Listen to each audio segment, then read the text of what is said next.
The day my mother looked straight into my eyes and said, "You are getting nothing from this family," I smiled and said nothing, because she had no idea that I had already discovered the secret she had been hiding from me for 12 years. I was 31 years old, and everyone in my town knew me as the quiet daughter who worked hard, never caused trouble, and always came home when her parents needed her. What nobody knew was that inside our beautiful family home, I had spent years feeling like a stranger. My older brother was treated like the future of the family, while I was treated like someone who would eventually leave and stop mattering. Every time I succeeded, my parents found a reason to make it smaller. Every time my brother failed, they found a reason to protect him. But I never imagined they would go this far. One evening, my father called everyone into the living room and placed a thick envelope on the table. He told us it was about the family property, and then my mother quietly said that everything would belong to my brother. I asked why my name was not included. My mother didn't even hesitate.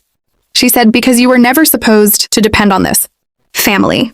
Those words broke something inside me, but then my father made one mistake. He accidentally mentioned a bank account that I had never heard about. I asked him what account he meant, and the room suddenly went silent. My brother stopped looking at his phone. My mother stood up and told me to leave the room. That reaction frightened me more than the words themselves. I went upstairs that night pretending everything was fine, but I couldn't sleep. At 2:13 in the morning, I opened an old box of documents that my grandmother had left behind. Inside was a letter with my name written on the front, and the first sentence made my hands start shaking. "If they tell you that you have nothing, do not believe them." I had spent my whole life thinking my family had rejected me. That night, I realized they might have been hiding something from me instead. The letter was written by my grandmother 3 months before she died, and I had never been told it existed. She explained that years earlier, she had created a private investment account in my name because she wanted to make sure I would always have a future of my own. The account was not enormous, but it was enough to change my life. What shocked me was the date on the document. The account had been opened when I was 19, and the last statement showed that someone had been accessing it for years. I immediately thought of my father, but then I noticed something worse.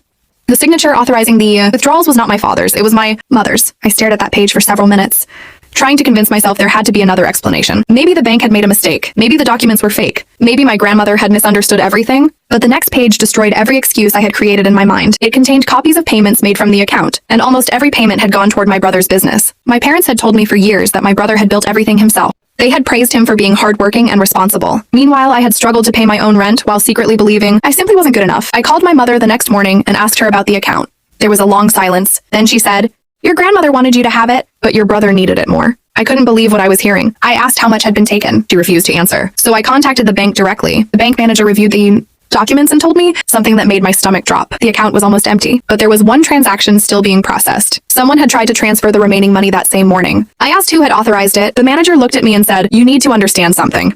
Whoever is doing this knows you have started asking questions." I walked out of the bank terrified. Someone in my family knew I had found the truth. And before I could even reach my car, my phone rang.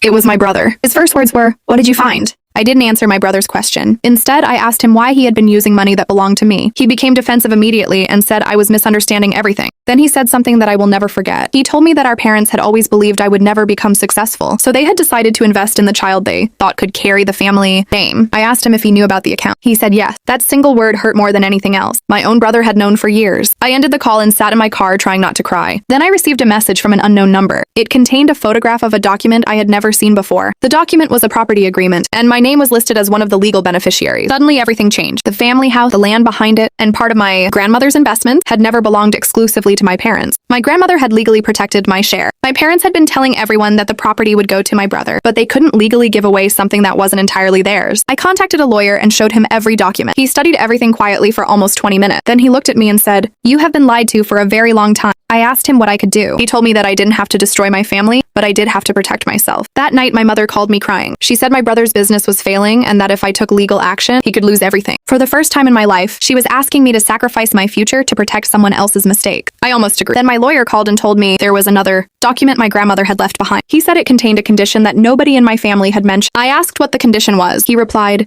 "If your parents tried to hide your inheritance, the entire arrangement changes." My heart stopped, because that meant their betrayal might have cost my brother everything. The next morning, I met my lawyer and read the final document. My grandmother had anticipated exactly what had happened. She had written that my share of the family assets could not be transferred, borrowed against, or used for another family member without my written permission. But there was another clause that shocked me even more. If anyone deliberately concealed the inheritance from me, I would have the right to claim additional damages from the assets involved. I couldn't believe my grandmother had predicted this. She must have known something about my parents parents that I didn't. My lawyer advised me not to confront them until every document was secured. So I quietly gathered bank statements, property records, old letters, and proof of every transaction. For the first time, I wasn't fighting with emotion. I was fighting with facts. 3 days later, my parents invited me to dinner. They acted completely normal. My mother cooked my favorite meal. My father smiled, and my brother kept talking about his business as if nothing had happened. Then my father pushed a document toward me and said, "Sign this, and we can forget everything." I read the first page and realized it was a waiver. They wanted me to give up any claim to the family property and the remaining inheritance. I looked at them